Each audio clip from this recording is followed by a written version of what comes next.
Hi there, I'm making a video for people interested in how to build an indoor rabbit cage slash hutch.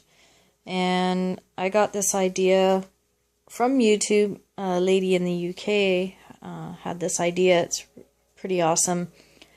It's a 6 foot by 4 foot wide by 2 foot deep Edsel steel shelving unit. They're industrial shelving units. It's really great because it's super stable, super heavy, and the shelves are actually made out of particle wood, which works really great for this type of use, and I'll show you why. So the shelving unit here in Canada, I'm from the Vancouver area, BC, is about $100 and some odd or so through places such as Home Depot or Rona. I got this one. There's different dimensions of shelves. I got this one because having it 2 feet deep gives them more space, and being 6 feet tall, I was able to make the space between each shelf quite high. They can pretty much stand up, so that's a bonus. And then the 4 feet wide, again, it's just a space issue. They need that. So it was over $100 here to buy it, but I decided to order it through the Walmart in Bellingham, Washington, and after exchange rate and just their sales tax, it was only $64, and that just for me was a big savings. The difference in price allowed me to buy the roll of wire mesh for the cage, so that's what I did with that. Now the particle wood shelves are great because you can cut holes in it for them to access each floor. And then I bought a roll of cheap linoleum at Home Depot. It was $40 for a 6 by 8 foot roll.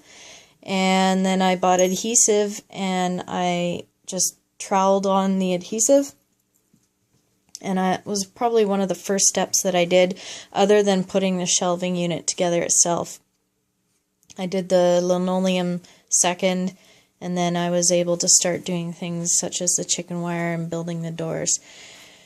So peel and stick tiles are great, linoleum tiles. Cheap ones I found are garbage. They lift, they can dig at them and try to chew on them, and they end up eating them.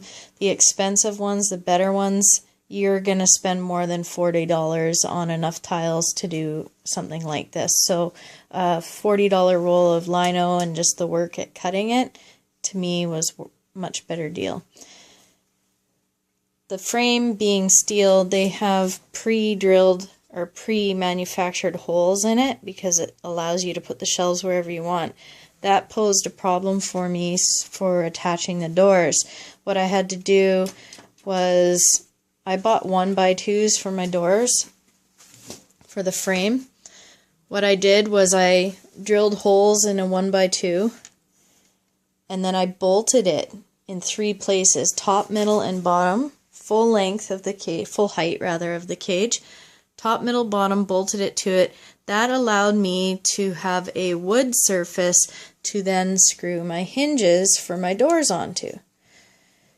And the cage has 2 sets of doors. The top doors close off the top three floors, and these stay closed during the day, so it's for safety, so they don't fall out if they're horsing around. And then the bottom doors I open every morning and leave open all day and into the night, so they have free run of the basement. And the chicken wire was a better idea over buying square mesh. Square mesh, albeit very much more attractive, the 1/4 inch or even 1/2 inch, you're going to run yourself close to $150 to $200 to buy enough of that to do a project this size. So I bought a 48-inch wide by 50-foot long roll of the 1-inch chicken wire from Home Depot, and it was $40, maybe $50 at the most. And being 48 inches wide, that's the same width as the cage, so the back panel of wire is one piece 6 feet long, and then another 48-inch wide by 6 feet one, cut in half, did each end because they're 2 by 6. The doors, I staple gunned the wire to the back of it, and I made sure to turn over every sharp edge and clip everything so that little noses don't get poked. The doors themselves I framed up using T's for the middle and then L brackets for the bottom, for each corner, so the 4 corners. You need to pre-drill this wood with a drill bit, because if you just try to screw it with the screws, it'll split. Make sure your drill bit is slightly smaller diameter than the diameter of the screws so that there's some wood left for the screw to bite into when you do screw it together. The bottom of my cage, my previous cage had the same footprint, meaning it was 4 feet wide by 2 feet deep as well. And my previous cage had 1/2 inch plywood bottom, and I had wheels on the bottom of that one. And what I did was basically put the steel shelving on top of that existing floor with the wheels, because these shelving units are very heavy, and if I want to move it or need to move it, it would have been a nightmare. And so just plopping it on top of that existing floor with the wheels, it's just so much easier to move. So 2 of the wheels, if you were to do something like this, you buy 2 fixed wheels, and then 2 wheels need to be able to swivel. And that's how you can direct and guide large objects over a floor. And the top I'm using for storage, and they have 3 litter boxes in here. The little corner one up here by Butters, it doesn't get used very often. I just have it there as an extra. The 2 larger litter boxes they prefer for obvious reasons. And what I've done is hung their hay wheels over their litter box. This is a really great idea. It totally saves on wasting hay. They're not sitting on it. It was something that I used to do based on advice that I had read online, and I was wasting hay like crazy. So now I mount the hay above the litter box. They actually eat more hay this way, and I'm throwing out less. So it's a win-win both ways. And in behind each of these setups, I have a piece of plywood just to keep stuff from falling out, keeps things cleaner around the cage. The bottom one, I actually bought a brand new clean garbage can, cut a hole in it, and I stuff it right full of hay, and it's like a giant hay feeder. And that's, again, that's really great for them to just sit and pig out on the hay. Each floor I have cheap dollar store little carpets. They're rubber back carpets, and that gives them some traction, some warmth, and some cushioning.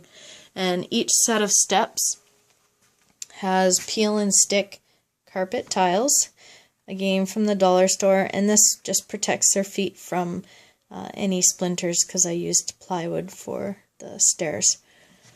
They are on a hay and vegetable diet. They only get pellets once a day as a snack, about 1/8 of a cup each. Pellet food is designed to make rabbits fat, and it's too full of carbohydrates, and it causes health issues. And this little one right here, Butters, I just got her through a period of soft stool, intermittent soft stool, and that was a pain, and it's mostly caused by too much carbohydrates, and she was a little pig with her pellet food before. So, as most things, we learn as we go.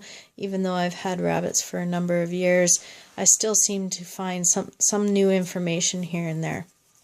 So, do your research, get your rabbits off pellet food, go to the hay and vegetable diet, and you'll see amazing changes, and the benefits are definitely worth it. And they're a lot happier and healthier, and costing me less money, because now I'm not going to the vet, which is a bonus. So this is their cage. This is their new home. And they get to come out and do what they want. And I joined some 3 3 cheap tunnels together for them to play. So that's my shelving unit. If you have any questions, comments, that's awesome. Thanks.